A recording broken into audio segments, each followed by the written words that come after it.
When I was 9 years old, my mum was giving me a shoulder massage and found a very odd looking bump. So we went to the doctor, got it checked out, and I have what's called cervical ribs. The professional said, as long as you don't build muscle around that area, you won't have any problems. So I made a whole career out of it. No regrets.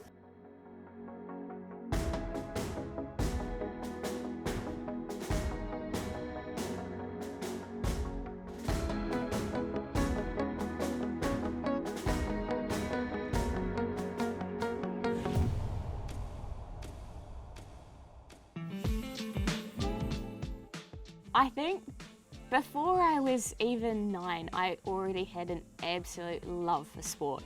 I followed my sister into kayaking, to surf club. We were into the cycle clubs. Like any sport I could get my hands on, I wanted to do, and I really wanted to beat the boys doing it. So I'd always had that little bit of grit and love for what I was doing.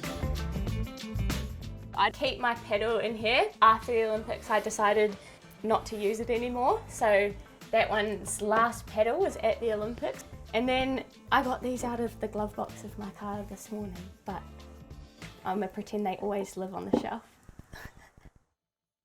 About a year ago to the day, I had one of these flare-ups, and I messaged the coaches and said, I'm getting tingly fingers, I'm getting a bit of a dead arm when I try and paddle for longer than 5 or so minutes. But by the start of next week, I'll be sweet. And that was a year ago. By the time I got to World Champs in August, I could paddle about a minute at a time, and our race is 90 seconds. It became quite apparent quite quickly that unless the anatomical structure changed, I wouldn't actually be able to continue. The thing that made it the most overwhelming is I wasn't just being confronted with the idea of not being able to paddle anymore.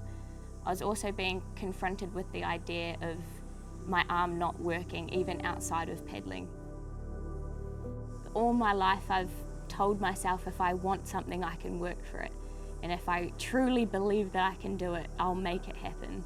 So that's been something that's got me through school, it got me through my sport, it got me to the Olympics, and it got gold medals, that sort of attitude. Okay, today I'm riding from a place of anxiety.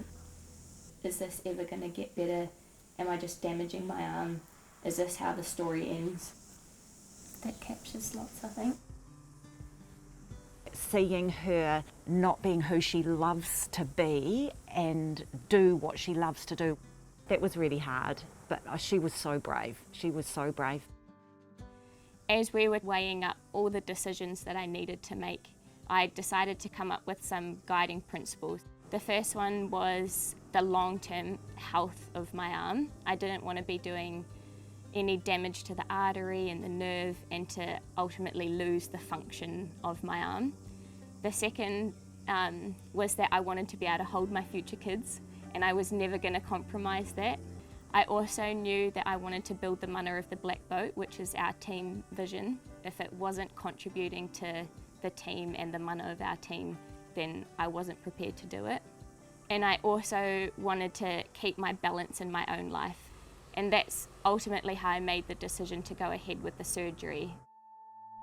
So the best option for me now is to actually get that rib removed and get my first rib removed, as well as the muscles that attach to that rib. The challenge doesn't get smaller, your resilience grows around it, and I just trust that with the good people around me, I can continue to grow around it.